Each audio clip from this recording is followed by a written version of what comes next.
after about 200 years, the George pub in Wanstead shuts on Sunday. And I know we all think balloon-headed Eurosceptic twat Tim Weatherspoon is an idiot.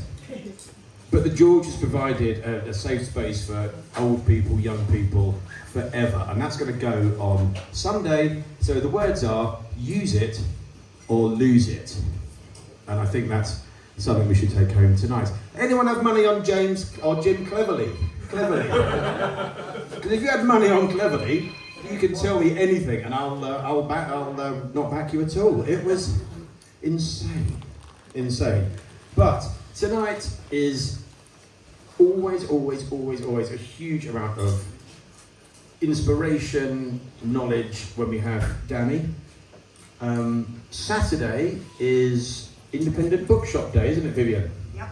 15% of physical copies of books from the shop on Saturday. Use them or lose them, your local community bookshop. In November the 7th, we are very lucky, we have the Gentle Author here. Anyone ever been to an event with Gentle Author? Yep. An absolute legend. I think his mission statement was that before he died, he was going to publish 10,000 pieces of work about the history of the East End. He's well on his way to that 10,000. He's not had a book out for 5 years. The books are beautiful. On November the 7th, we have the Gentle Author here, a strict no photo rule. Try to explain to people, he's anonymous, but you can see him, but you just can't take a photo. And he takes it really seriously. Get on the wrong side of the Gentle Author, you're dead in Spitalfields.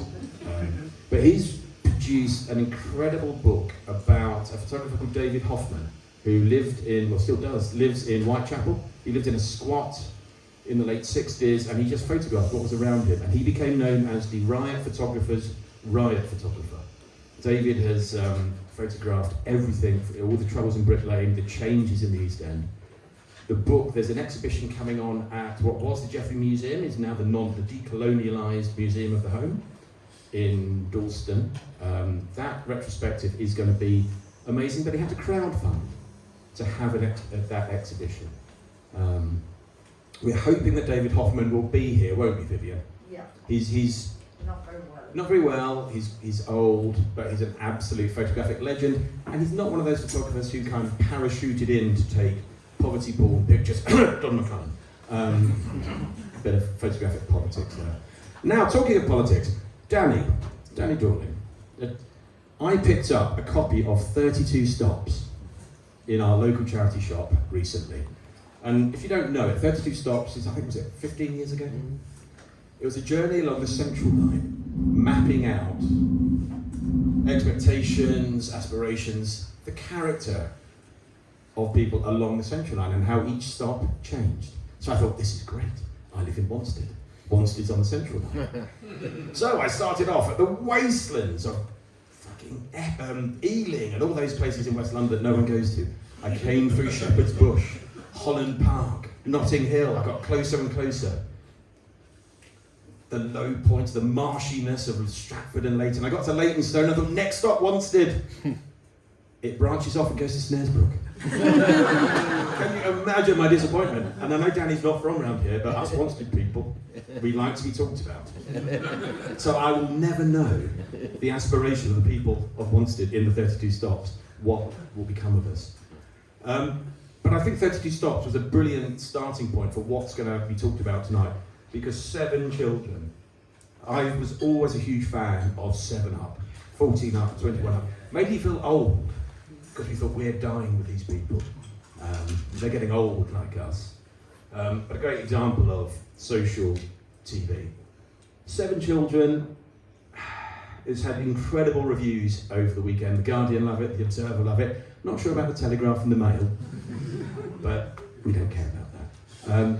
So it's always an absolute pleasure to welcome Danny Dorling to our stage. He's inspired us, he's made us laugh, he's made us cry. Would you please welcome Danny Dorling?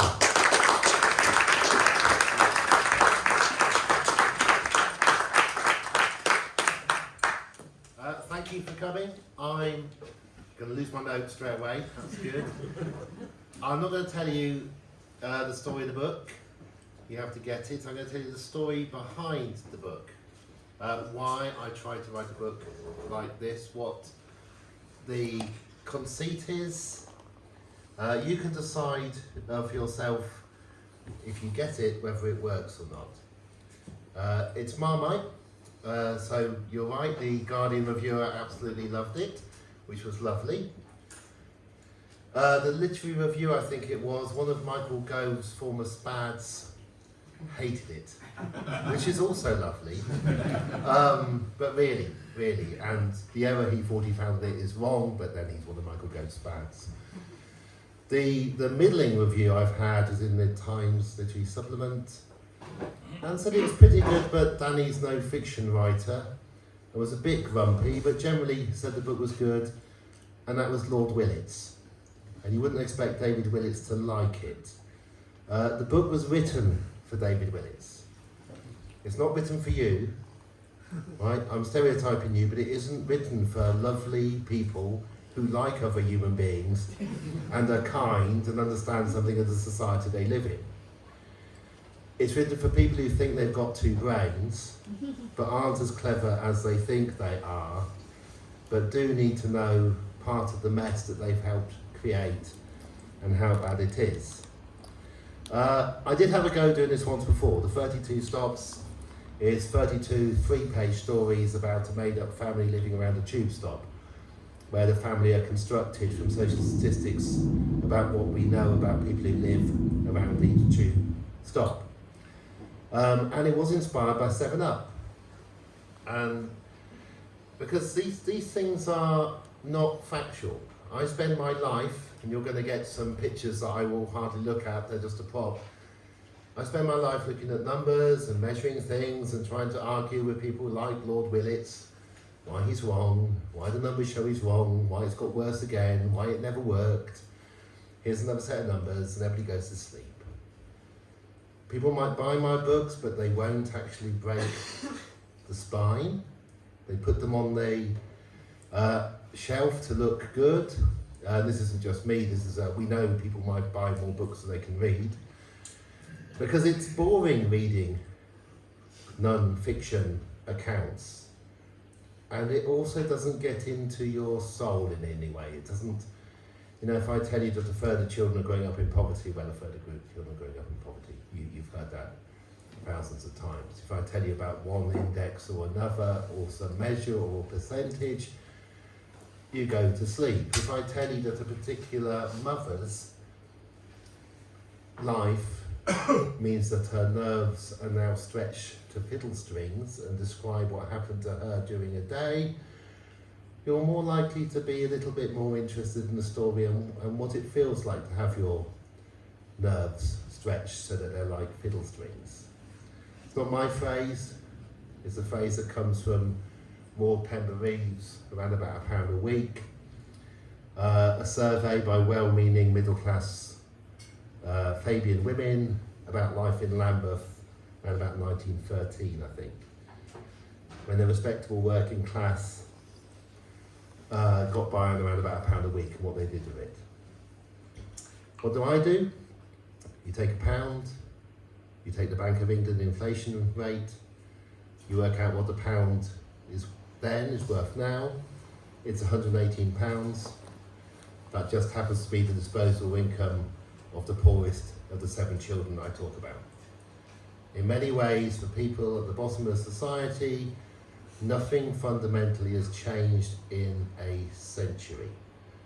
But this is the poorest 7th, not the respectable working class. So things have got better. But a group of people are still getting by with their nerves stretched to that point because issues such as food are as tricky as they were a century ago, and the rent, and the basics of communication. It's just that the basics of communication now means a phone, then it meant could you afford a stamp for the one time you might want to send your brother who'd emigrated to Canada a letter, or not. And the human stories about love and lost work and the statistics don't. But I'm gonna tell you the stories of statistics because I am not necessarily a fiction writer, and I'm certainly not an orator of these things, but I wanted to try to cut through and write a book that possibly people might buy for their relatives who are not so inclined to more redistributive politics, but are interested in reading things that might look a bit like a novel and not a textbook. You see, you get the idea. 7 Up. In a sense, this is what would happen if we were going to do 7 Up today. What would it be like? Who would the children be? 7 Up was a remarkable thing, that it actually occurred and that it worked.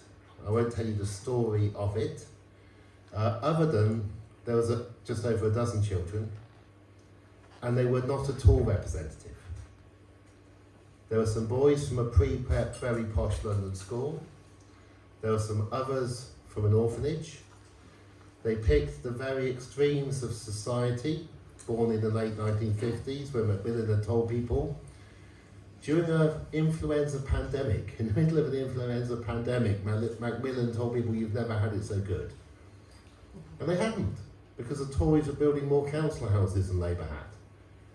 And the world was coming together. They picked them just before they're age 7 in the 1960s. They picked a few girls, not very many. You had to pick the extremes of society to create a documentary interesting enough to be commissioned to do it again at 14, 21 and so on. I think they're coming up to age 70. I won't ask, if you're older in the room you will know 7 Up, if you're younger you may not. If you're older you'll know the story. It's a classic story of how, if you do an observation, it actually affects the people you observe, because one of them helped the other one out who became homeless, and so on. And it's with some trepidation that we wait to hear what's happened to the next, because we know the stage of life they're into. We're going to be looking at more death. But I'm starting off at age 0. I decide that my children are going to be born in the autumn of 2018. Partly because when I start writing this book is during the pandemic. I want to start them before the pandemic, because the pandemic completely wrecked our social statistics and ability to collect data well. But I've also got a belief, I still held, that we may well have been at a peak of income inequality around about the autumn of 2018. Yeah, it's a very kind of flat plateau, so it's hard to know, but it's, if you like, the worst time to be born, the time of greatest divisions. And I'm following these children through late 2018, 2019, 2021, 22, 23, all the way to the first few months of this year. How do I pick them? I pick them to be representative. And there's many ways in which you can do this, but the thing which most affects your life chances, what happens to you, how you behave, what you experience, whether you have a holiday, what kind of school you go to, when you're going to die, is money, it's income. You can argue about it, but the advantage of doing the numbers, as I can tell you, it actually matters more than the colour of your skin, it matters more than your sexuality, it matters more than having a disability in most cases. Some of the children who do best in this society are the children of social class 1 who don't have a father, because fathers are a bit of a liability. So, you know, you may think that being a child of a lone parent is a great disadvantage. Actually, no, it's the money. That's the problem. I gave them easy to remember names, alphabetical. Anna, Brandon, Candice, David, Emily, Freddie and Gemma. They're real to me. I was turned down by 55 publishers. That probably says something about the writing, but also the publishers don't have a category for fiction, non-fiction. It's not allowed. There aren't editors who are allowed to deal with a book which mixes fiction and non-fiction. My smug story about the 55 publishers who turned it down, this is why I want the book to work. 'Cause I want people to say at dinner parties that they were one of the 55. 3 of them asked me if I had permission from the children's families to talk about them. So I wasn't doing that badly. Why 7? There's various reasons. It's just enough to get the diversity in there, although no child has an obvious race or religion. You might guess, you might presume, it doesn't actually tell you at any point. It's all about you and not about the book. But the statistical, shall I click this forward? No particular reason. These slides are going to be shown at a school tomorrow, by the way. Most talks I've done on this book and most talks I will do are done in schools to children aged 14, 15 or 16, to mixed groups where they bring together children from 5 or 6 or 7 local schools, normally held in the very grand theatre of the private school, where for charitable purposes they're inviting the local state schools in. And because I'm an Oxford University professor, nobody asked me what I'm going to do. But I know, and they're supposed to do inequality, and so I talk to children about the differences between children. And they're remarkably, I'm careful, I'm kind of grandad age, but they're much less sensitive than you might think about this. That's, for those who are bored, who have got low attention order, this is the spending record of different countries in Europe over time. And I'll get back to that in a minute. Just something else to look at. You don't have to look at me. Why 7? We have a survey called the Family Resources Survey that's been done for decades, since 1994. A publication called Households Below Average Income has reported data in the same format every year. The numbers come out in March every year. You get 30 spreadsheets. Each spreadsheet contains numerous other spreadsheets within it. The Secretary of State stands up and makes an announcement to Parliament. It was Theresa Covey last time. The announcements are always anodyne and simply reveal the fact that Secretary of States are always and in every single case stupid. Their civil servants pick them a good news story from this basket case of a country. Some things got better, which is hardly surprising if you have 30 spreadsheets and multiple numbers inside them. You get a standard set of newspaper stories, more anodyne with every year that passes since 1994, about how terrible it is there is poverty. You get a set of responses from Oxfam, Child Poverty Action Group. They pull out the press release from last year, and so on. So I sound a bit jaded about this, but this is the story of my entire adult working life. Families are divided into 5 equal groups, 5 quintiles. And all people. You are all statistically, by the way, in a family, even if you live on your own. You're just a one-person family. Okay? It's impossible to understand these statistics. The population is divided into 5 equal groups. The population of the whole of the UK, those with the highest household income to those with the lowest household income. In the poorest fifth of the population live 28% of all children. In the next fifth of the population live 28% of all children. 28% is 2/7. 2/7 of all our children live in the poorest fifth of households, 2/7. The next 2/7 live in the next poorest fifth. 1/7 to the nearest 7th in the middle, that's David. 1 in the next and 1 in the most. 4 out of 7 of our children are in the poorest 40% of the population. We push and have increasingly pushed poverty down. And because most of the numbers I can get that are really interesting, which are about can you invite anybody around for a birthday party, can you fix the washing machine if it breaks, can you buy a new mobile phone, can you afford household insurance, are provided for these 5 groups. Household insurance might sound very boring to you. It insures you against flood, primarily, fire, theft, but really flood, a leaking pipe. But if you have no money and you're not insured, that pipe bursting in winter, well, that's it. Well, that's the moment in your memory as a child when everything got much worse. Proportion of households who can afford household insurance is falling. Exactly matched by the slight rise in the proportion you can afford to save £10 a month. A lot of households can't save £10, but more are now choosing to bet against having the household insurance than not being able to save the £10. This could get incredibly tedious about the minutiae of expenses of different people. And if you go back to Maud Penber-Reeves' book of Life in Lambeth 100 years ago, it really is about, can you afford the funeral insurance? Can you get soap? Why might you want soap? Lowest taxing, lowest spending country in Europe. Public spending is the highest it's been for 70 years. It's still lower than everybody else. If you want a decent society, they're all over there, just look eastwards. Okay, I'm a geographer. Very simple. Don't look west. It's not good. The USA, look east. France, Belgium, Denmark. They're not basket cases where people are dying in the gutters because they've been taxed too much. Right? You know this. The point is the 7 Children book, which only has 11 diagrams in it, not including this one. The point of the 7 Children book is to try to explain to people who don't know it. That's what I'm trying to do, is called Getting Out of the Left-Wing Ghetto.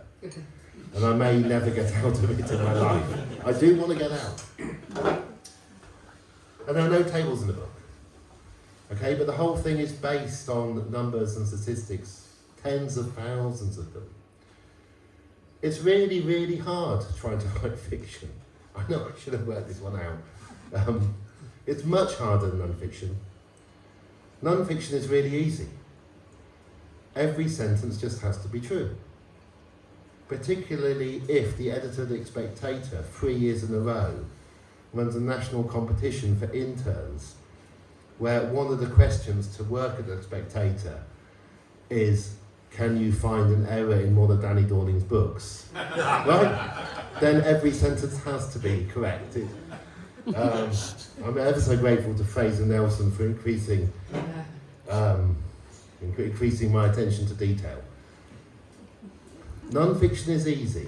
I may annoy people who are from universities and are into, it's all very complicated and the world isn't just empirical and quantitative and so on, and there are lots of nuances, but I'm an empiricist. These facts are either true or they're not. This way of looking at something and framing it as either the best way or not the best way, and there's a way in which you can argue it is, and it's one story. Fiction, you have to make up a story, and they can't suddenly get another sibling, or have a dog when they didn't have a dog, or have 2 parents instead of 1, or if you've been playing with them having mum and mum, you suddenly give up and go, it's impossible because you can't write she and her and whatever, and you don't know which parent's which, and so I'm afraid they all have a mum and a dad because it just couldn't write it. And that turns out to be really hard, and it's hard to write things that are short and entertaining and can appear to be real so that you suspend reality and read them, but I'll let you choose. You may be looking at the numbers. This is the weekly disposable incomes. There's an appendix to the book which explains what equivalized is. Almost nobody understands these numbers. They're very hard to understand. They're the numbers that are used to tell you a third of children live in poverty, below 60% of median household income. For a start, you've got to know what a median and a mean is, but then you've got to know that the household income is equivalized for household size.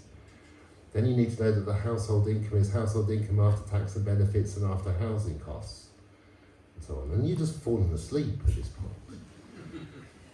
But you can look at the numbers, or you can look at the jobs, and slowly we're going to work our way through the children, but not too slowly because I'm going to finish in 20 minutes. And you get the interest, and you might expect the poorest child's story to be as it is, although some of it may shock you. The interesting thing is the best of children.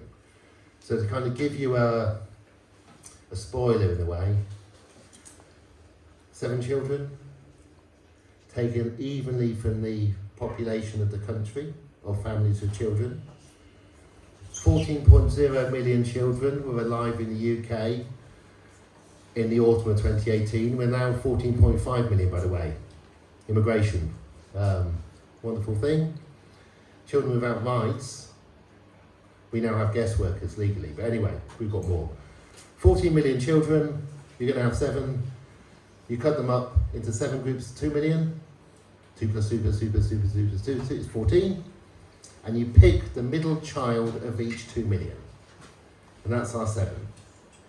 Completely, fairly representative of a wide span. We are missing the poorest million children. None of these children's parents go to a food bank. None of them are sofa surfing later on in life. None of them have a father, always a father in prison. None of this is Angela's Ashes stuff. Anna, who originally was called Ajoa, or Adoa, luckily the publisher wanted the name change, which is fine. There's lots of worries about what trouble I'd get in. I was very annoyed until I realised I couldn't actually properly pronounce my poorest child's name. So she's Anna, my first girlfriend. Mum's a senior care assistant, works part-time, £10,000 a year. Brandon's mum and dad, they're living on benefits. He's an expert at using the computer to claim it. It's really hard, very occasionally work, not so much work that they would lose out. You go up and up and up until you get to Gemma. Gemma is the middle child of the best of 2 million out of 14 million. So you, to stereotype you as reading this book, think, well, that's going to be me, and it's going to make me feel bad because, you know, my kids are like Gemma. No, they're not. Gemma's mum and dad run a corner shop.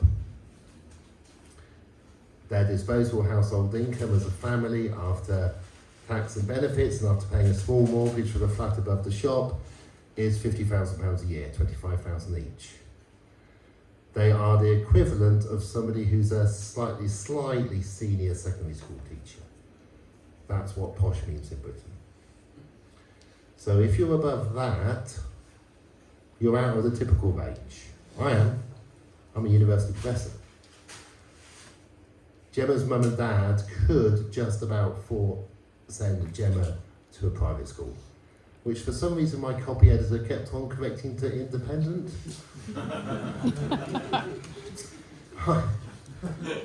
Anyway, it's gone back to private. They could, but the problem is that Gemma's got a sister, so that's 2 of them. And they could, if they're really careful, they're very good at running the corner shop, but they could do nothing else at all. And this is the situation for lots of people at the bottom end of private. Really absolutely scraping to pay those fees. They don't, or they might not do it. The lives of the angst of the best of family over their choices, over what they're scared about,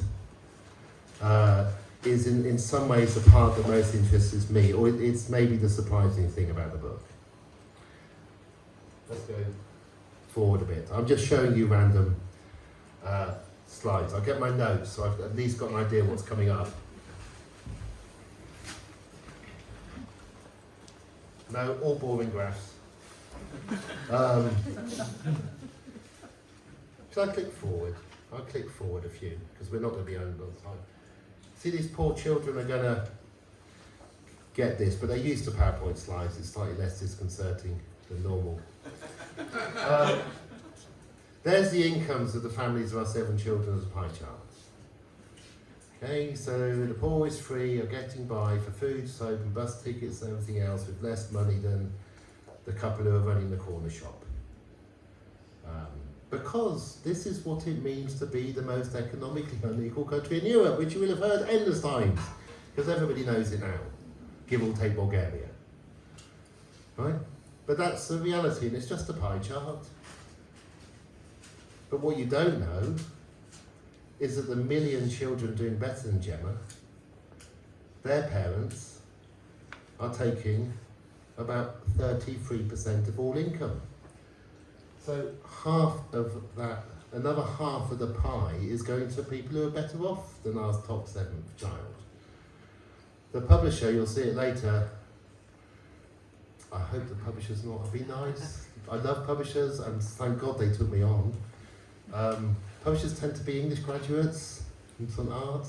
So the front cover of the book has 8 bars on it.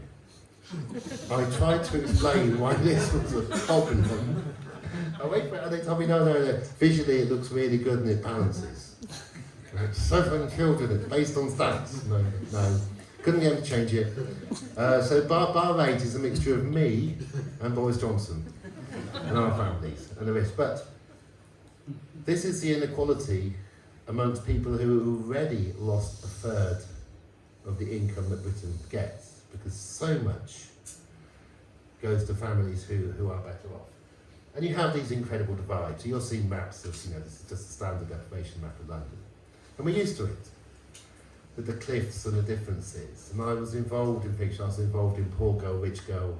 Poor Dog, Rich Dog, by the way, was my favourite involvement in the Channel 4 documentary, following 2 dogs from different social backgrounds.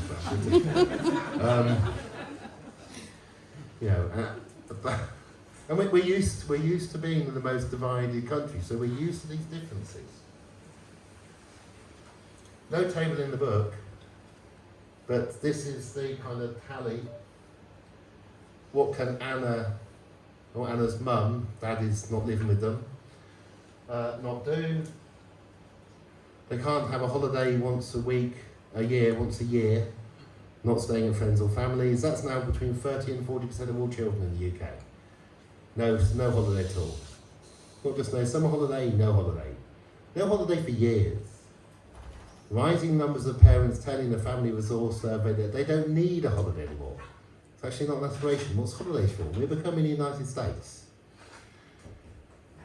Gemma actually, interestingly, doesn't have a holiday with both her parents because they're running a corner shop. Okay? Which they could get somebody in, but the hassle it will cause. And there are children in the top who are missing out things. My favourite is, can you afford decoration?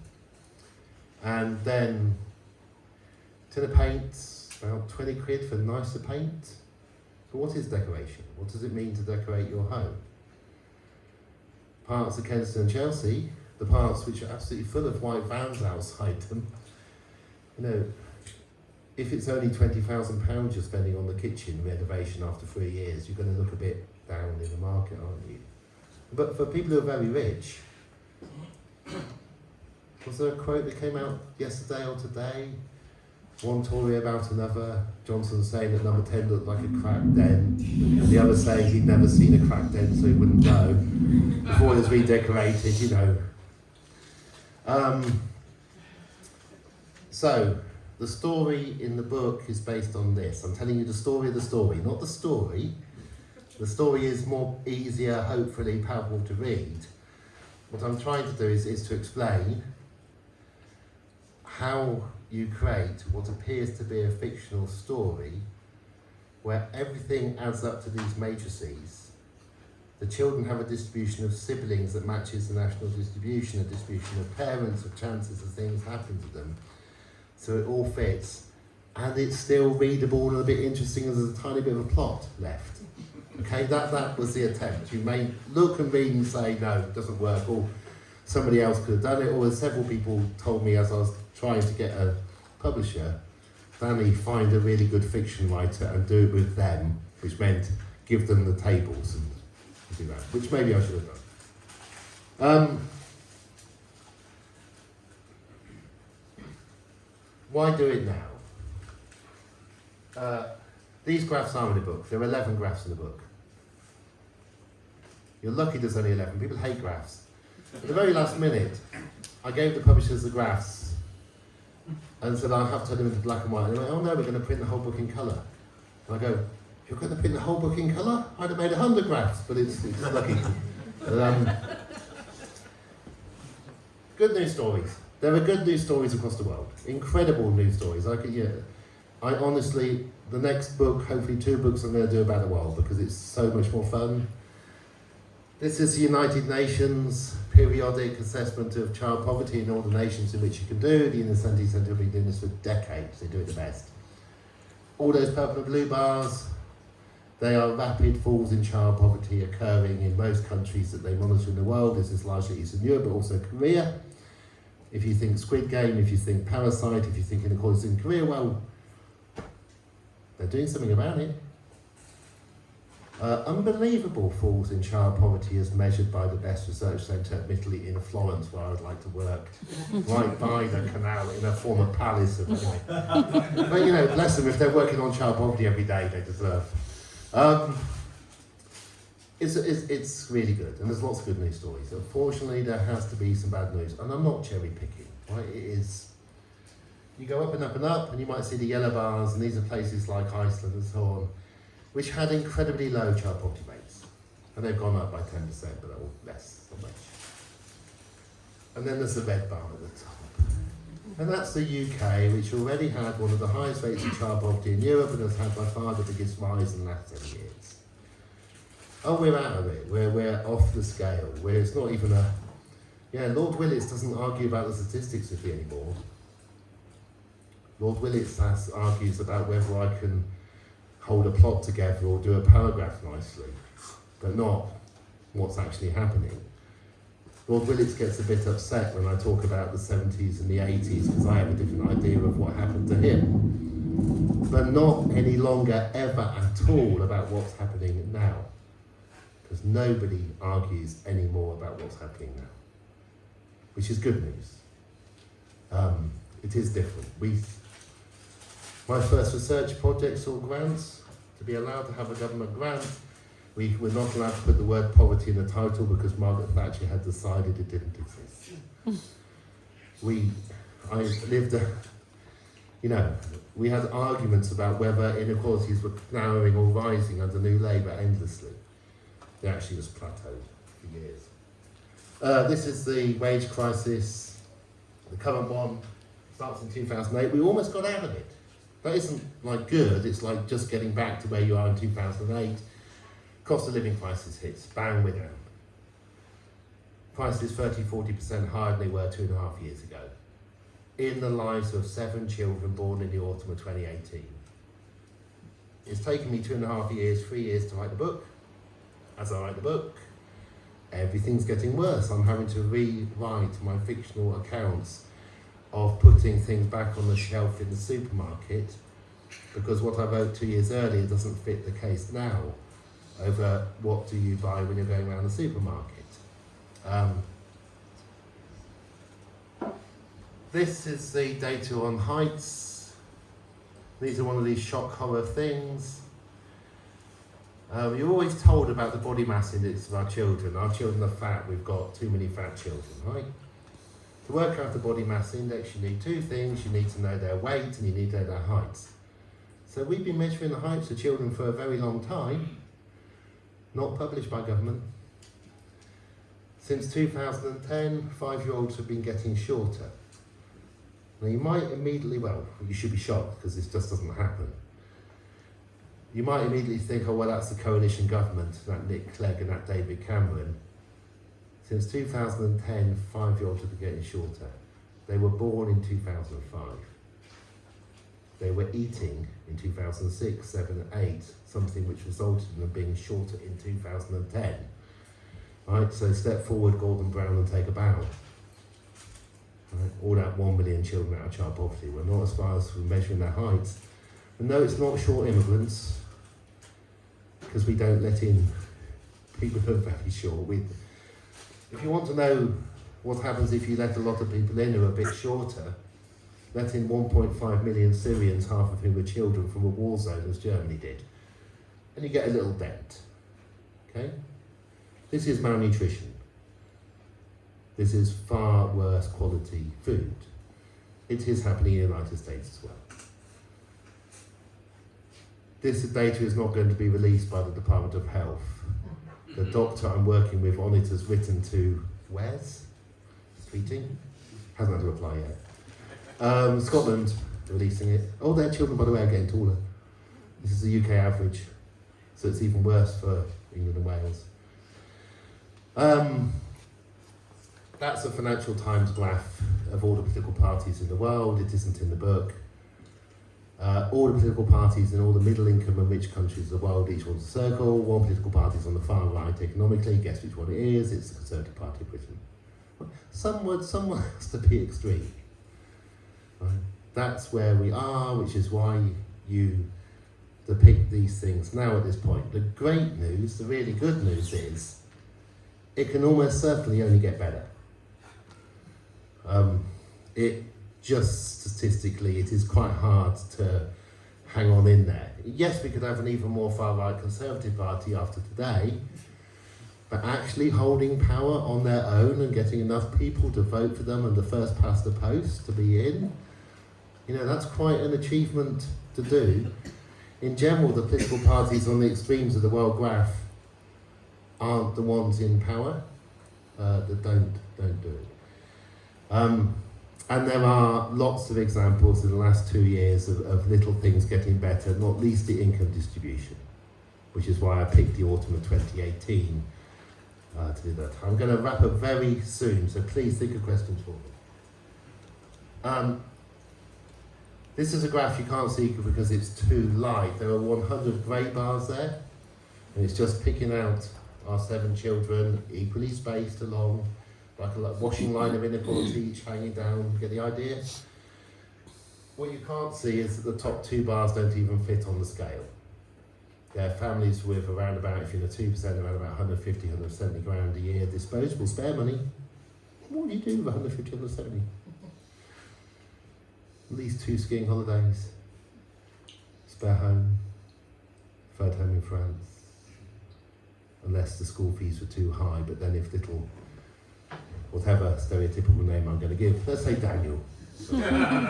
If little Daniel doesn't pass the entrance exam to Eton, you're going to save some money, so you could buy the Sheila one. Or the 1%, mean family disposable spare income 600 grand. What do you do with 600 grand a year?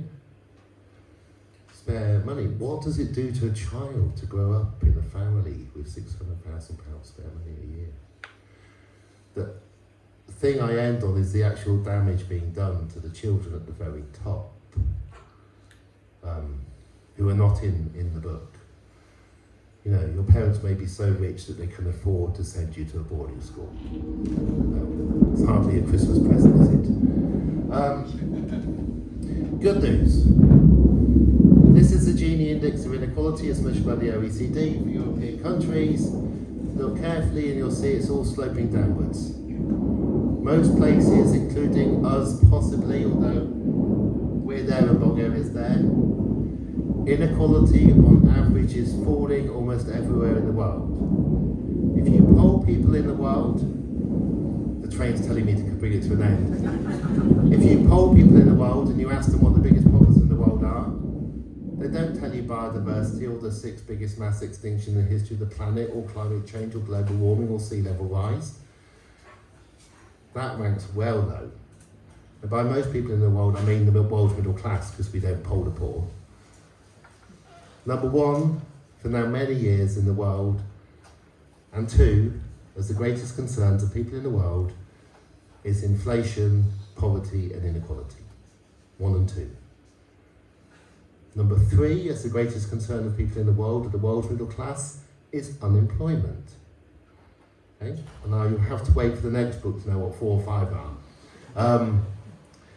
But inequality is falling, and it is also the primary concern of people on the planet at the moment. So things are changing, are getting better. My last slide. So the 8 bars, which I'm going to have to live with, and the endorsements. I was very happy. I didn't ask for the endorsements. The lovely publisher did it, which is great, because it's really horrible asking people, would you write a nice sentence about my book, please? I didn't know who they're going to ask. And what's interesting is the range of people. A former director of Number 10 under Blair. Right? And this is the shift. The question isn't, do you have to restore child benefit to the 3rd child? 56% of children in this country with a brother and sister or more are going hungry several times a month. Statistic thanks to Torsten Bell, the new Labour MP for Swansea. Looking forward to Torsten going every Friday to Swansea, because that'll teach him as much about life as the wonderful work of the Resolution Foundation, but I think it could be good. Is that, of course you have to, and it's cheap to restore child benefit. The only question is, will it be in 12 months or 18 that this government will do it? Of course you have to put VAT on, let's call them independent. Okay? the question isn't that. The question is, what are you going to do next to that group of people in those schools? What do you do when you've got over 200 schools where the roofs could fall on children, you can't use those buildings? In cities with more educational real estate than you need, when half of the geography teachers of the country are teaching in independent schools. We've got enough teachers, we've got enough caretakers, we've got enough buildings, we've got enough housings, we've got enough bedrooms, we've got enough clothes for kids, we've certainly got enough food to stop people going hungry, we've got enough of everything, even though we're getting poorer as a country. That's not our problem. Our problem is very, very simply sharing. Thank you very much.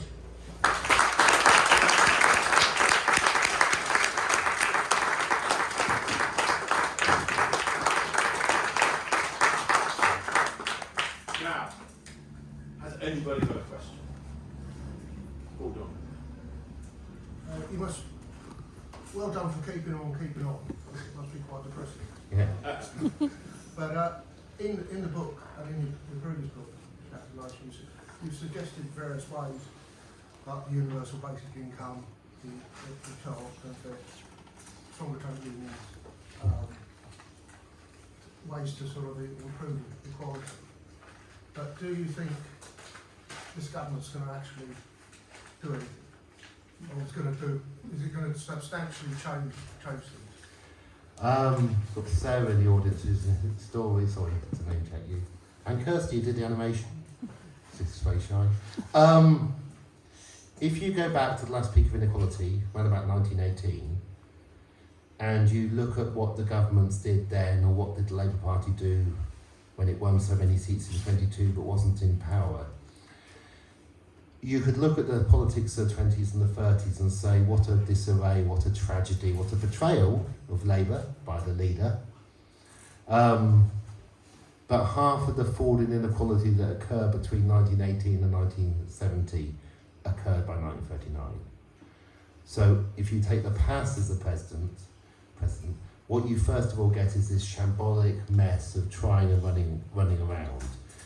And what looks absolutely pathetic, and everybody is angry and they're all getting poor, and you have a general strike and you have mass unemployment, and you think your politicians are corrupt and useless, but they're presiding over a period of the gaps getting shorter. I think when we look at the Starmer government, if Starmer survives to the end of it,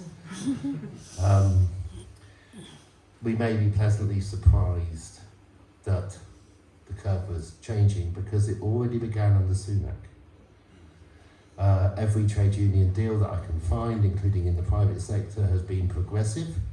The lower your pay, the higher the deal they negotiate.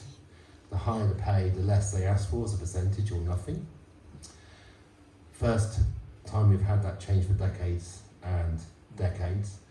Conservative government that does increase state pension and benefits by the rate of inflation when it need not have done so, and more than people's wages. Now, maybe I'm the right person to actually objectively look at the last Tory government, but if the Starmer and Rachel Reeves government carries on, I mean, it's pathetic, too slow, not enough, and ignorant, but it is falling. House prices have not gone up anything like inflation, in fact have fallen. The wealth has collapsed, which is what you want. And inflation eats wealth, 30% inflation, and that reduces wealth inequalities. But that isn't saying they're doing a good job. They won more seats than they were expecting to win, with fewer votes than Corbyn got in 2019.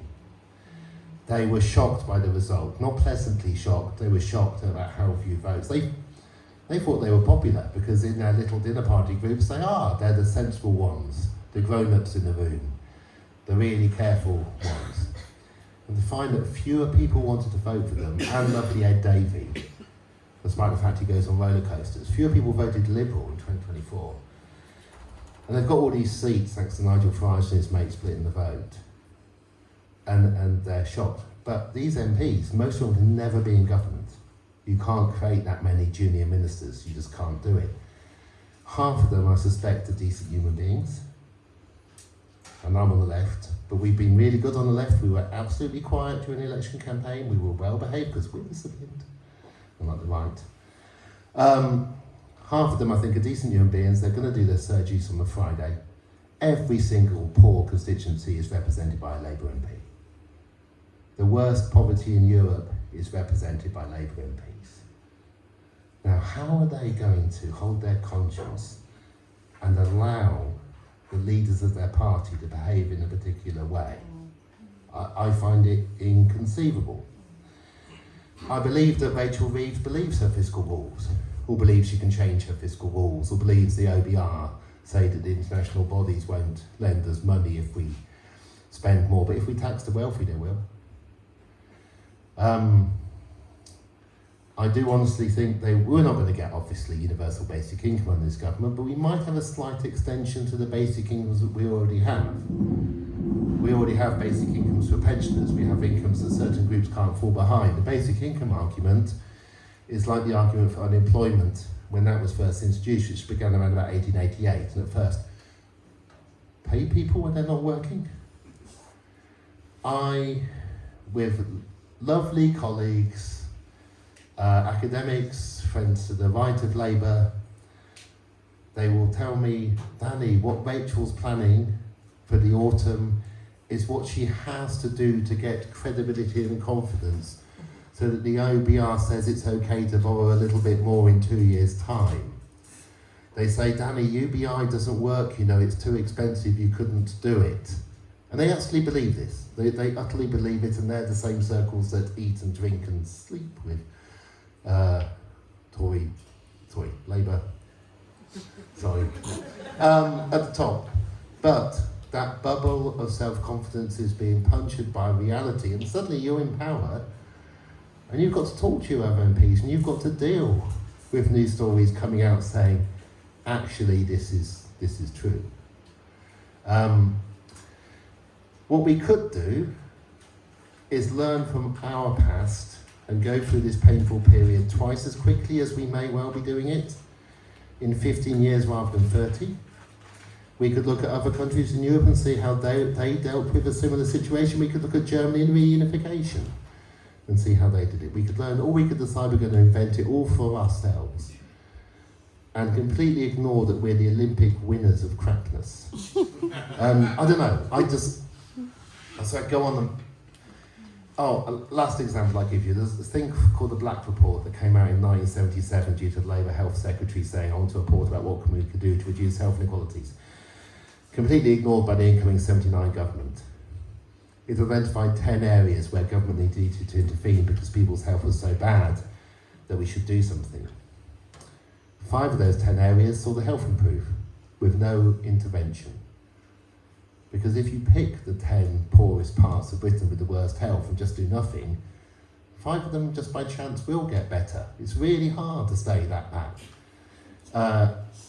It takes a lot of work, a lot of really nasty, selfish scheming to get your friends elected again and again and to convince the public that the worst thing happening is the small boats and the immigration and the idea that you might have to pay inheritance tax. It's really hard work. And we've had people working really hard to make people selfish.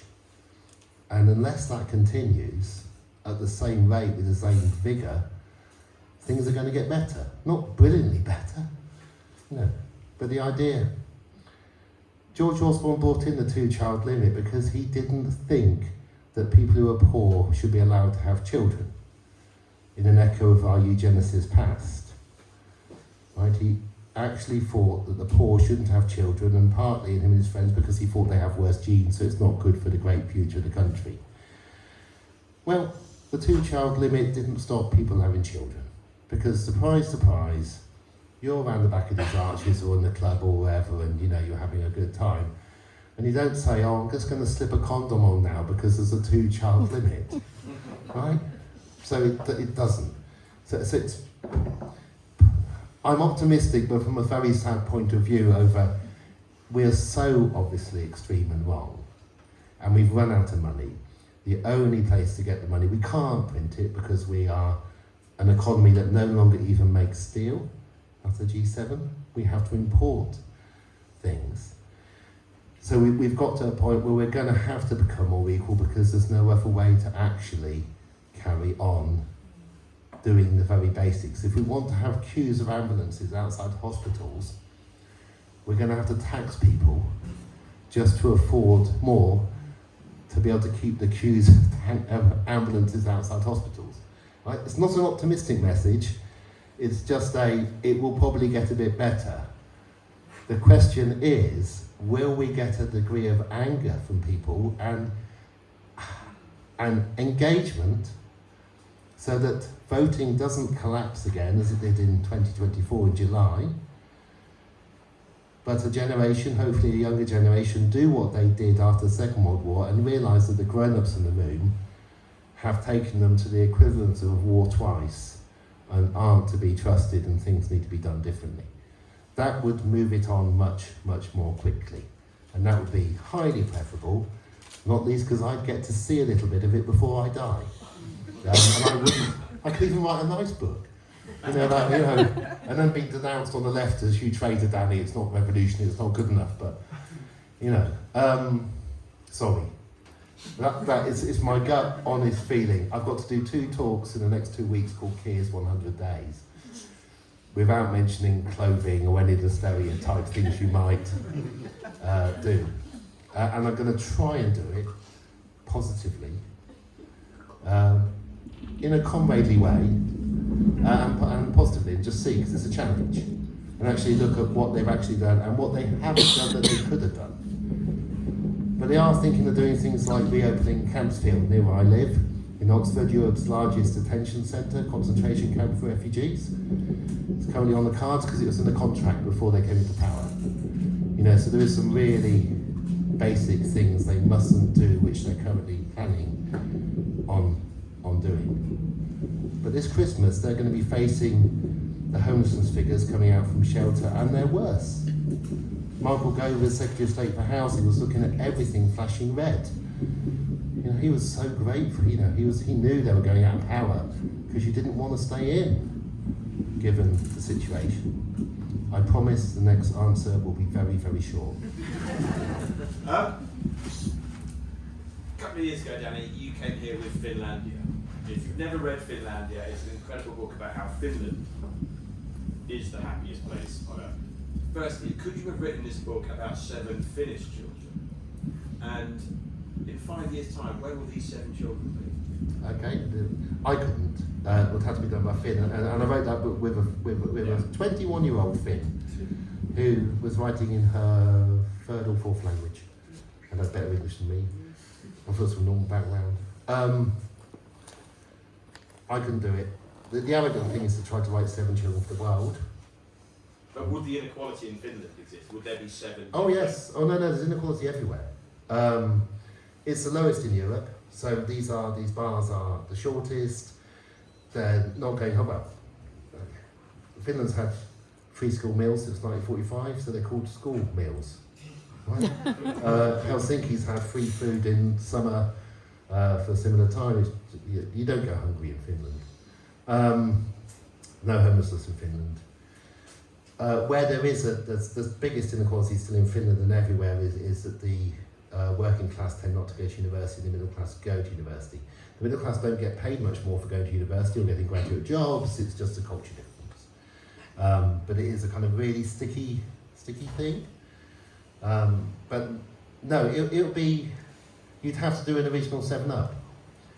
You'd have to pick somebody who owned a really big apartment in Helsinki, or the son or daughter of the restaurant owner, the one that the footballers fly in to eat in.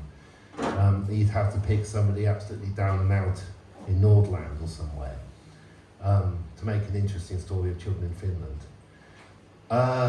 I think these 7, and I'd like to try and wait and be patient and not to try and predict, there will be a narrowing, but partly because there already is. So already, the wages on the very bottom of the senior healthcare worker have gone up by more than the amount that the 2 running the corner shop can take as their profit, because they can't increase the prices in their shop more than they've gone up already, And they've gone up because their suppliers are telling them you've got to pay this much for a packet of cornflakes because nobody's going to buy the cornflakes. So Gemma's mum and dad are actually now squeezed. The family Brandon's on benefits, so they've seen the benefits go up by inflation. The next family working not quite as much, so the gaps between them is already begun. I sometimes tell, my granddad was born in 1916, around about the time of the peak. Every year of his life, things got better. I won't take you through it, but it's just remarkable what occurred. Entered the labour market in full employment. And you might think, oh, but he lived long enough. He did. He was 96 when he died. He saw the 80s and 90s. They weren't a problem at his age. He was too young in the 80s for it to matter. By the time he was old, Labour were chucking in money to the health service. So my granddad's last kind of conversation with me was, I think I'm dead. I said, why? He said, because I'm in heaven, because I had a phone call. And I said, what? He did think he was dead. And he wanted to know, why was I in heaven as well? He's like, obviously my granddad's quite arrogant to think he'd be in heaven. And he said, I've had a phone call and they're asking what day do I want my operation on? Right? I don't do anything every day. And there was no health service when I was born. This can't be real. It makes no sense. So it's possible. And what makes it most likely for things to get better every year of your lives on average is to be born at the worst point in the most unequal country in Europe. So I think it could, but we could do a little bit better than just, heading regression towards the mean. We could be slightly more ambitious than that. Anyone else got a question? Nick? Another one kind of based on Fintopia. So I remember when you were talking about that last time, you talked about the big structural changes they made, things like how we're in private schools, majoritively. What kind of those structural changes would have the most impact on these children? Okay. If the Labour government did have a... Yeah, they don't outlaw them, still 0.5%. But why on earth would you send your child to one when the schools are all good? Biggest structural changes. For many of the children, they're renting. A third of our children, private rent. We never meant this to happen, by the way. When we increased private renting as a policy, it was supposed to be for people without children. Rent regulation. Not being able to be evicted so you can stay friends with your friends and stay in the same school. You know how much it matters to move home and school at that age, if you think about. So one of the 7 doesn't receive an eviction notice. And that really matters in the lives of children.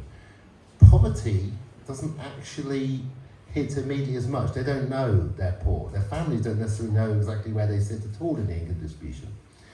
If you remember that man on Question Time, who was earning just over 80,000, refusing to believe he was in the top 5%. Remember that one from before the election? That's the top 5% of taxpayers. If you decide you're going to include everybody, and 47% of adults don't pay income tax, 47% don't pay it, the students are retired, they don't earn enough. He was in the top 2%. That would have shocked him. But also would have shocked the social commentators repeating he was in the top 5%.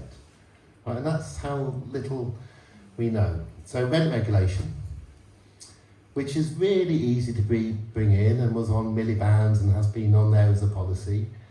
The just question is, how quickly do you do it? Scotland, by the way, has done this. Oh, Scotland's done a lot of these things. Sorry. Scotland, no child goes cold or hungry. You get £26.10 a week for 2 out of 7 of children in Scotland who are poor. If you're asking, what could you do? And a policy where the SNP and Labour do not disagree in Scotland. Now, there may be something magically different about Scottish children, why it's okay for them not to shiver in winter. But if you're in Newcastle, that's fine. Same political party, in power, Labour, north and south of the border.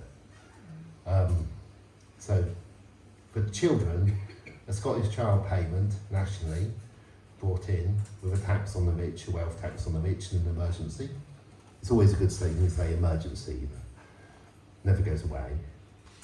And the rent regulation, because landlords do not bulldoze their houses.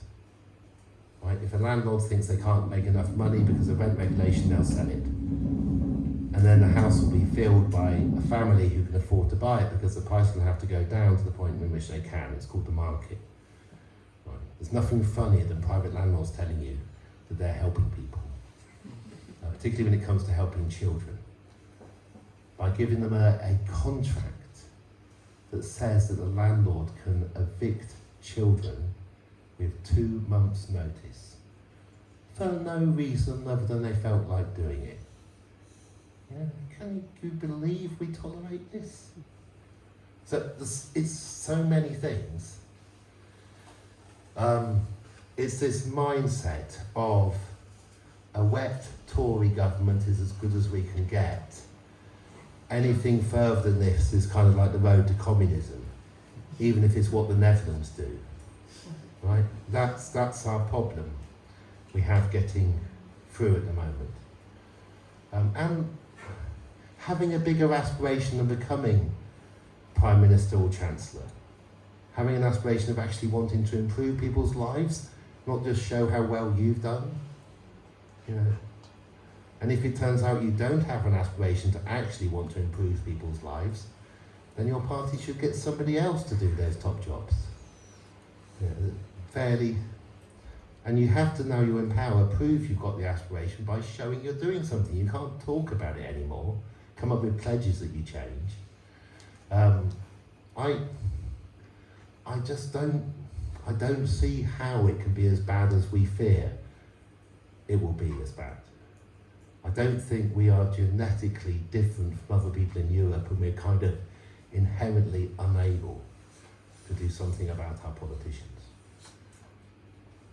Now, before we go to there was a question over on the sofa. No, I'm leaving. It's all right. That's fine. So what I'm going to say is, Vivian has got copies of the book. I think there's a couple of copies of Shattered Nation, which is phenomenal as well. Danny, whenever you come here, we go away inspired, motivated, angry, but just with the belief that it can get better. So Christmas isn't far away. It's literally 9 weeks away, 10 weeks away. The book's itself, Danny will be signing, have a chat. Thank you for coming out on a wet Wednesday. And Danny, just brilliant. Thank you so much.